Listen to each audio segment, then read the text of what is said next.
Hello, everybody. I hope you're doing well. I wanted to take a few minutes with you guys today to take a little bit deeper dive. I know there's been some discussion come up and questions regarding the wyes and their relocation on the truck with the addition of the apartment bundle. So let's take a little bit deeper look at that. Why are we changing up the way we use the why again?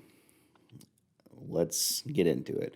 First, though, I want to say, unlike kind of the national trend in this area to remove wyes and appliances, they are still on the rigs. If you ever need them, we're not taking that away as an option. But here is the rationale going forward. Let's say you have a 300-foot trunk line of 3-inch that's split off, and you have a 100-foot working bundle working.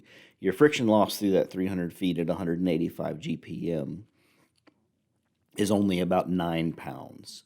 The friction loss through the 1 3/4 is about 23 pounds. You add that to your 50 psi nozzle pressure, and you end up with a pump discharge pressure of 82, which is fairly small. With the hydrant system that we have, most likely you're going to have to gate that discharge back in order to flow it properly. But in doing so, we achieve the proper nozzle reaction of 69 pounds. So let's say we open up a second line off of that Y. Now the friction loss through the 3-inch goes from 9 to 34, everything else remaining the same. So your pump discharge pressure for a flow rate of 370 GPM is 107, which is significantly higher than the 82. Here's the problem. You've got a 25 psi difference in pump discharge pressure, but those lines are never going to be open, wide open simultaneously. They're going to be opening and closing here and there as they do what they need to do to suppress the fire. So if you're flowing one line and the second line opens, that PSI drops nearly 25 PSI at the tip initially. And that drops your flow rate from each line down to about 130 GPMs, where it should be 185, until the pump operator can adjust that line, that pressure back up to 107. So problem two, if you do make that adjustment, you're flowing both lines wide open, 107 pump discharge pressure, and then one line shuts down, the nozzle pressure surges to 75, and the flow increases to 226 GPM. That creates a nozzle reaction of 103 pounds. Of course, the goal for an 1 3/4 line nozzle reaction is that we don't want it to exceed 70 pounds. So 103 is significantly higher than where we want our maximum nozzle reaction to be at. So therein kind of is the issue. Maintaining those fluctuations is better if you don't have multiple lines running through a single line with an adapter or a distribution appliance. So on this slide, I wanted to just kind of take an overview of some of the equipment that we do have on hand and options. So if you're pumping an extended line, first of all, our 100-foot attack bundle flowing 185 GPM, you're going to have an 11-pound friction loss per section, or if it's a 100-foot bundle, it would be 22 pounds. If you use the 2.5-inch True ID as your supply line trunk, that is going to have 3.5 psi per section friction loss drop. So if you're pumping 200 feet of the 2.5 and a 100-foot bundle, your pump discharge pressure should be right about 86.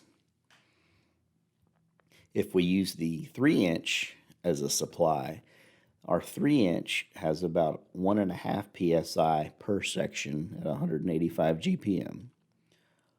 So through the same bundle and with a 3-inch trunk, your pump discharge pressure should only be 78. Another thing I talked about in the bundle video as a completely viable option for an extended line is to add it onto a crosslay that comes up short. So if you add an additional 100 feet to your 200 feet cross lay, you end up with the 300-foot 1.75 inch line. The friction loss per section for that line is 11 per section. So your pump discharge pressure for that 300 feet line is 116.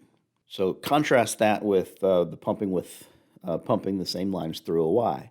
If you are pumping the 2.5 inch, splitting it through a Y, your friction loss per section, depending on whether one line is open or two, is going to range between 3.5 psi per section up to 14 pounds per section. That means your pump discharge pressure, depending on which line is open at any given moment, has to range from 86 pounds up to 128 pounds. And it's nearly impossible as a pump operator to know which line, when you're flowing one line versus two. Same thing with a 3-inch as your supply. Your friction loss per section ranges between 1.5 pounds to 6 pounds per section. So a 300-foot package, your pump discharge pressure is going to be a range of 78 to 96 pounds. And again, just fine-tuning that to make it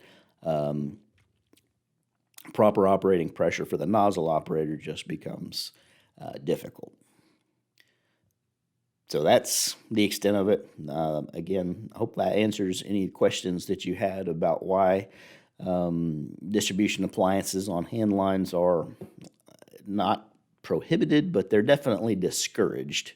And that's because of the math involved with the attack package systems that we have. If you have any other questions, feel free to give me a call.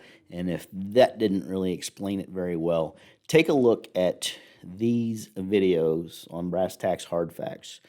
These guys are, you can visualize it, I guess, much better than my hand scratchingness, and they explain it pretty well. So again, you can actually see it in real time with the needles going up and down on some of the variable options that they have.